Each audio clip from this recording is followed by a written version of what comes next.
What is going on, ladies and gentlemen? Randy here with RTS Mobile Gaming. We are playing some Diablo 4 today, and you are taking a look at the brand new, never before seen CRONEPANION build, okay? This build really highlights the Crone build's ability to spam critical strikes to reset your companion abilities non-stop using the Spirit Boon, okay, to reset your companion skills when you get critical strikes. In addition, it is using the Nature's Fury aspect to spam your Earth Shield, which gives you a ton of survivability and a good amount of bonus damage.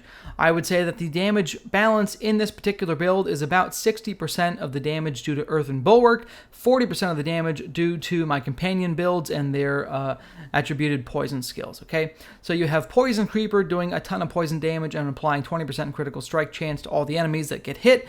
You have your Werewolves, which are Storm Werewolves, not just Dire Wolves, Storm Dire Werewolves, okay, and they are attacking all kinds of things. They are also applying a max level Rabies, which does a ton of damage over 4 seconds, okay, combined with your Poison Creeper damage, combined with all the critical strike chance, combined with the Storm Werewolves with their activated skill that does a nice nuke. You know, you could see 120k times 3 on a target. You can spam that every 2 or 3 seconds once you get really in the thick of it. All right, there's really a lot of cool things you can do with this build.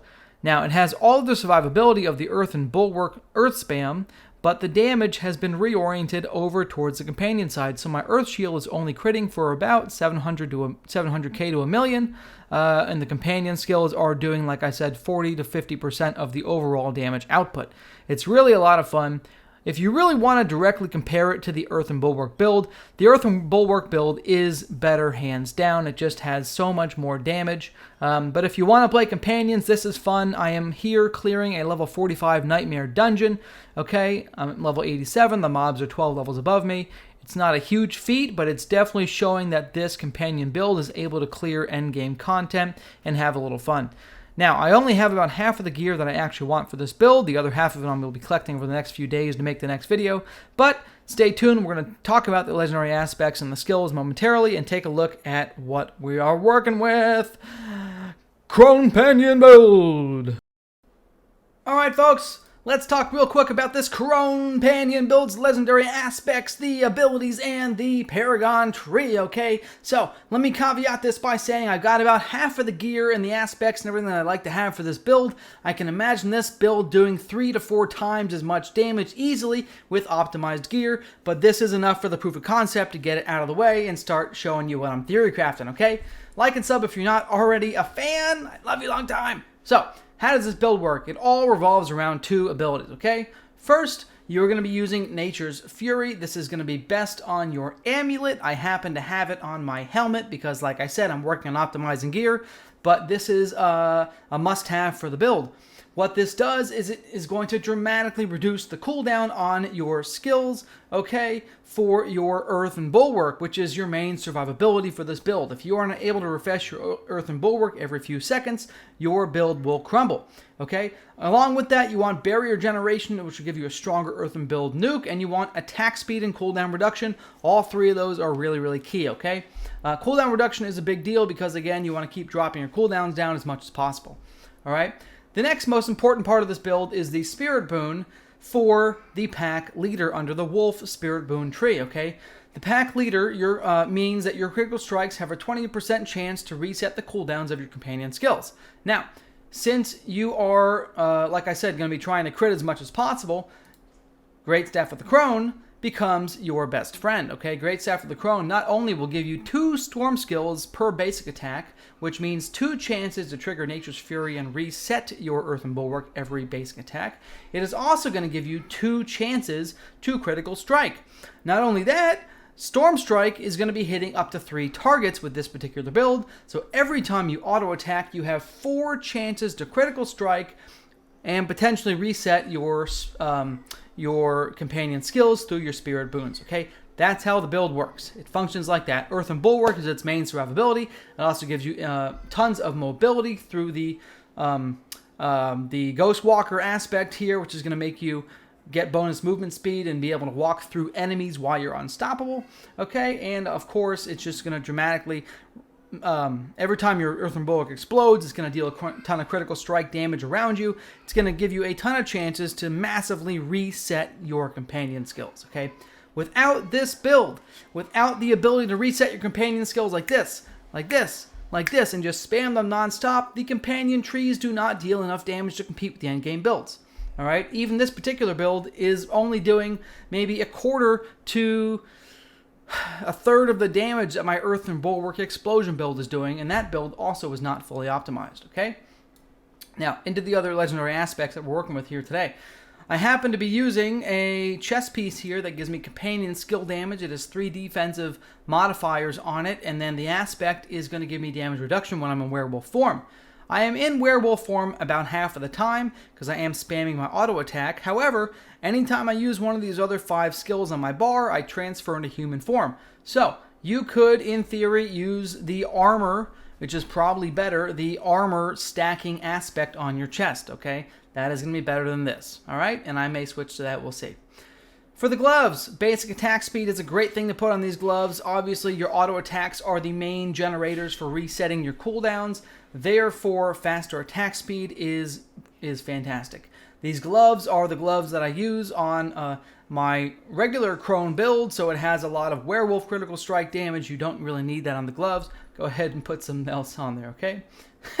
Storm's Companion. Now, this is interesting. You don't have to have this, okay? But I happen to like it because it gives me bonus companion skill damage, and it gives me bonus ranks to my wolves. You can make this build work without these pants, no problem. You'll just be dealing a little bit less companion damage, okay? Having 3 ranks on your wolves is going to dramatically increase your damage output. I'm doing 24 to 30k right here if I take off the pants.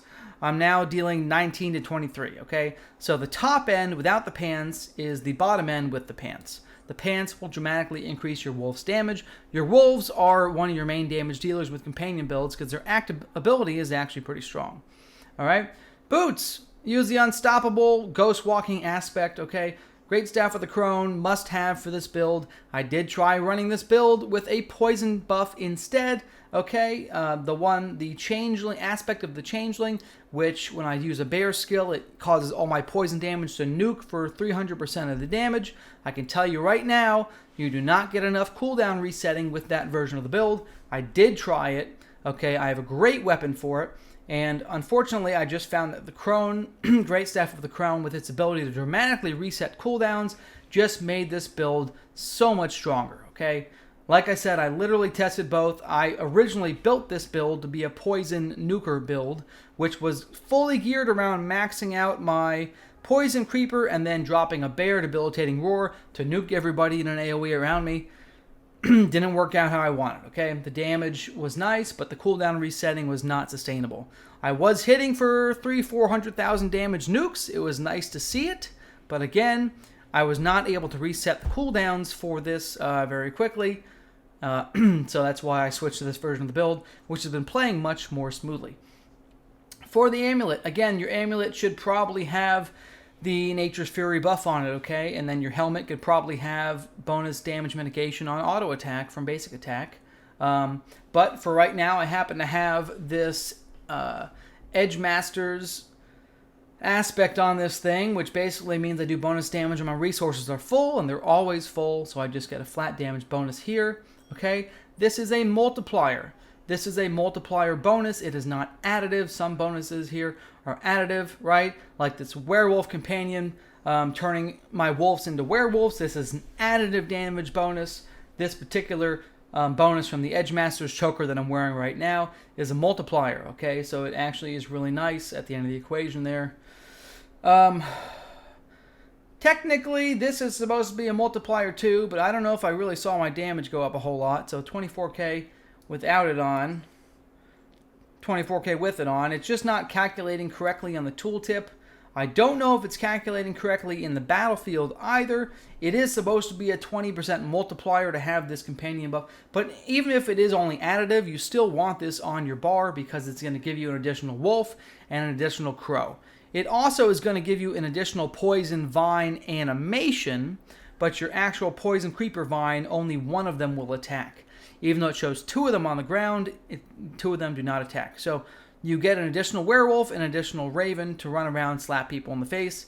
Very nice. Okay, those are the aspects I'm running with, guys. Spirit Boons will keep this super short. Okay, wariness. All right, attack speed, HP, pack leader, and then masochistic. Masochistic is going to cause you to have a good amount of healing every time you shapeshift crit. Okay, your auto attack is going to be a shapeshifting skill that crits non-stop, so you should have some fairly decent healing. Into the actual ability tree here, guys. Again, we're going to keep this super short and I can't even speak English today. Super short and sweet. This is very similar to the Crone build in some aspects, but very different in others, because it literally is a hybrid of the Crone auto attack build, the Earthen Bulwark build, and the companions. Okay, so claw is going on your bar. You need points in claw. Get the double strike. Get vulnerability from your storm strike. Okay, I know we could have it chained to 2 additional targets, but you do a lot of bonus damage with vulnerability. You are spamming vulnerability with your ravens when you activate them every second or two. However, I just find it really nice to have this storm strike vulnerability. We could switch it. I could go either way. All right. You're going to go ahead and skip entirely this core tree, okay? Skip the core tree entirely. If you happen to have extra points and you want to move stuff in a critical strike chance, it won't hurt you. Critical strike chance is amazing, okay? But otherwise, skip that tree. We're going to go ahead and get Earthen Bulwark. We're going to go ahead and get the innate Earthen Bulwark, which is going to be the explosion. With this current gear setup, it is hitting for 700k to 1,000,000 damage. It's not too bad. I have a lot of optimization to do for this gear to make it work for both Companion and Earthen Explosion. But really, I'm using the Earthen Bulwark. I'm trying to make it really geared for survivability. I even tried a version of the build with preserving Earthen Bulwark just to see if the Companion damage could cut it. I was able to clear a level 42 Nightmare Dungeon without Earthen Bulwark exploding, which was interesting, but you're obviously going to go much faster, and you get a lot more crits, okay? This does a nice AoE around you in a circle. It's going to probably give you 5 or 6 crits every time you use it. Therefore, a lot of chances that every time Earthen Bulwark goes off, your companions reset. Okay? So it's really nice to speed up the build. Vigilance. You'll be spamming Earthen Bulwark nonstop. Put this on your bar. Companions. You're going to max all these out. You're going to max out Wolves. You're going to go ahead and grab Brutal Wolf Pack. You're going to max out Poison Creeper. You're going to go ahead and grab Brutal Poison Creeper. The reason for this, not grabbing Ferocious Poison Creeper, is because you'll be spamming Poison Creeper faster than every 6 seconds, okay? You do not need to have 6 seconds of damage, all right? It's just not something you need, okay? Because you're literally spamming it every 3 to 4 seconds. So instead of overruling your current damage, let's just pick up some critical strike chance, which is going to, again, having the critical strike chance against enemies that are strangled by Poison Creeper is going to help reset all your companion abilities. It's just going to be a vicious feedback loop, okay? Ravens, these guys deal amazing damage. Really, all 3 of these companions deal great damage with this build. Ravens are super interesting because they apply vulnerable to the enemy, okay? So think about it like this. You run into a pack, you pop your Poison Creeper, you get 20% critical strike chance against the enemy. Then you pop Ravens on their faces, they get vulnerable for 3 seconds. Then your Wolves, right? Now you're critical striking like crazy. Your Wolves are going to pick up bonus damage, and overall, your companions will be slapping pretty nicely, okay? Max out Call of the Wild. This is a multiplier. Max it out. Dear God. If you do not max this out, I will slap you. Into the next tree. Hurricane. Hurricane with Savage Hurricane for some survivability.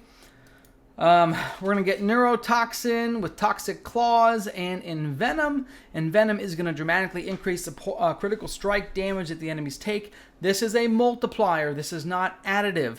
This is probably one of the strongest Druid abilities in the game. Again, this is not additive critical strike damage. This is multiplying your critical strike damage by 30%. Straight multiplier. So you absolutely must have this in the build because you're poisoning everything. Rabies. Let's get Rabies, guys. Get Rabies. It does pretty decent damage, okay? It does 94-30 damage over 4 seconds. It's not too bad. And it does it over 4 seconds instead of 6 because we've gone into Savage Rabies, okay? So it's a very powerful ability. I really enjoy it, okay? And then it does bonus damage at the max duration, okay? So that's how that works. Okay, next, get Quick Shift. This is going to be great because you'll be constantly switching in and out of werewolf and human form non-stop. You'll be in werewolf form during the auto attack, and every 2 or 3 auto attacks, you'll be popping a companion skill, which puts you in human form. So you will be spamming in and out, okay? In and out of oh my gosh, I can't even speak anymore. You'll be switching in and out of human and werewolf form. This will give bonuses to your werewolf damage, okay? You could, in theory, take 2 points out of this because your werewolf auto attack, while it does some damage, isn't your main damage dealer. You could put these points in crit. I would not be upset about that. Heightened senses. This is absolutely imperative. Okay, this is going to reduce the damage you take from elites. And lastly, Nature's Fury. This is key for the build. It resets your cooldowns, okay? End of the Paragon Tree. Let's spend 1 minute on the Paragon Tree, okay? Because really, there's only a couple routes you're going to go here. I just went straight up. Okay, you're going to go ahead and put the healthy glyph down here into your intelligence glyph slot in the first tree here. Then we're going to branch into the poison skill tree here, okay? We're going to make sure we grab all of these rare ruins, okay? The rare nodes here. You want to make sure you grab Heightened Malice to give yourself a ton of bonus damage, ton of damage multiplier when there's 3 poison enemies near you, which there always is. Okay, increase the poison damage you deal, increase damage to elites. I'm missing a little bit of bonus there. I'll have it soon. Okay, again, damage to poison enemies plus poison damage. This is really nice. This really benefits the build a lot because there's poison on everything. There's literally 3 types of poison on the field all the time hitting everything, okay? So having all that poison, everybody will be bonused, okay? Bonus damage to poison, damage reduction from poison. All right, and then we're going to go ahead and move up into the Earth and Devastation tree, okay? The Earth tree. Because we are going to be getting critical strike damage and plus damage to crowd control enemies with this rare node, okay? This is really amazing. Does great additive damage for you, and then you, of course, critical strikes are going to be multipliers. Earth and skills deal bonus damage to crowd control enemies. Every enemy you fight will be crowd controlled except for bosses, so this will give you a ton of multiplying damage bonuses. For the glyph here, I happen to be using the companion skill glyph. You're able to grab 44 intelligence in this area, in this radius. The companion skill glyph at level 15 gives 18.8% additive damage, all right, which is going to be absolutely amazing. And then the passive portion of the damage is multiplied by 80%. So having you want as much intelligence as you can get for this because every intelligence point is additive almost 19% damage, okay? Max that stuff out, get some of these earth skills, okay? And move on with your life, okay? I have some more places to go. My Paragon isn't maxed out. I'm on level 87, but eventually I'll have more damage here, all right? Not all of this benefits just earth stuff. It is going to benefit earth stuff, but see up here I'm going to get a total of, I'll have 35% critical strike damage against crowd control enemies when I get this node maxed out with these 2 supporting magic nodes. So you get a lot of good critical strike damage and crowd control damage bonuses from that Earth and Devastation tree. Okay, plus that 1 node gives you a ton of intelligence. Now, this particular node gives you a ton of dexterity. I will be putting a dexterity ruin in here for territorial, okay, to give me bonus damage to close targets. I have an enormous amount of dexterity in a nice radius around me. I will have a ton of bonuses here in this next tree. This is the Constricting Tendrils tree here, okay? So I'll be getting nature damage. This is the nature damage tree. I forgot the name of the board. But essentially, I'm going to go grab this glyph socket, and then I'll circle up, grab some survivability, but circle up and around and grab Constricting Tendrils, okay? You will also go over here and grab Devastation, get this whole magic rare node area, okay? Get a bunch of bonus damage, a bunch of elite damage. It'll really help you out. Same thing up here, bonus damage to crowd control enemies. All right, this tree has a lot to offer. Yes, it'll give you bonus damage to nature skills, but it will also give you a ton of bonus damage for your poison and your companions. All right, and again, there is an enormous opportunity to get a ton of dexterity in this radius here, so I should get an enormous amount of return from this territorial glyph. That is the video, folks. If you guys have enjoyed this build, like and sub. I love you long time. Randy out.